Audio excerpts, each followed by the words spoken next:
Kryetari i Partisë Demokratike Sali Berisha ka folur në samitin e IDU në Bruksel lidhur me zhvillimin e zgjedhjeve të 11 majit në Shqipëri.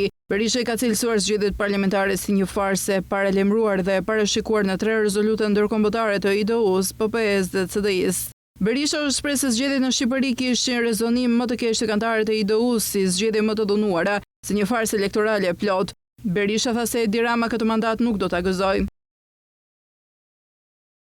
Dua të informojmë bordin ekzekutiv të IDU se zgjedhjet e 11 majit 2025 në Shqipëri ishin një farsë e qartë, e paralajmëruar, një farsë masive e parashikuar në rezolutën e IDU-s, në rezolutën e PPE-s, në rezolutat e CDI-s dhe në qëndrime të tjera ndërkombëtare. Këto zgjedhje u zhvilluan në një klim territori politik të paparë më parë, ku kryeministri, i cili tani udhëheq një narkoshtet, i pari dhe i vetmi narkoshtet në Europë, për të siguruar mandatin e 4 vuri në burg, në arrest shtëpia apo në ndjekje penale 3 drejtues të partive kryesore të opozitës, u hoqi mandatet kryetarëve të bashkive dhe burgosi deputet të opozitës. Së dyti, si narkoshtet që është Shqipëria u bë vegël e organizatave kriminale që u përdorën gjërësisht për të siguruar vota për kryeministrin. Në zyrën e tij ka një person që koordinon aktivitetin e organizatave kriminale shqiptare brenda dhe jashtë vendit. Në këtë zgjedhje, këta individ kishin për detyrë të sillnin në parlament 28 deputet përmes pagesave dhe territorit. Në fakt, sot njerëzit më të votuar janë kandidat anonim të këtyre bandave dhe organizatave kriminale. Për të fituar, kryeministri e ktheu të gjitha administratën dhe shtetin në një makineri të madhe elektorale. U përdorën mjete publike financiare për të bler vota. Konkretisht, çdo pensionist u dhan 100 euro si dhuratë në mes të fushatës zgjedhore, si një dhuratë nga kryeministri.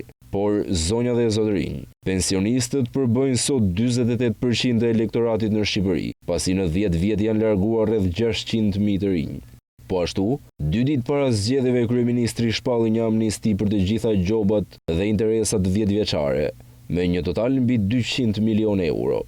Sinkron 2. Qëndrimi në byron ekzekutive, domethënë në forumin në të cilin ishin të pranishëm drejtuesit e të gjitha partive anëtare të IDU-s, u prit me duart rokitje dhe me shumë përzemërsi ndaj fjalës që mbajta unë dhe që mbajti Fatmir Mediu.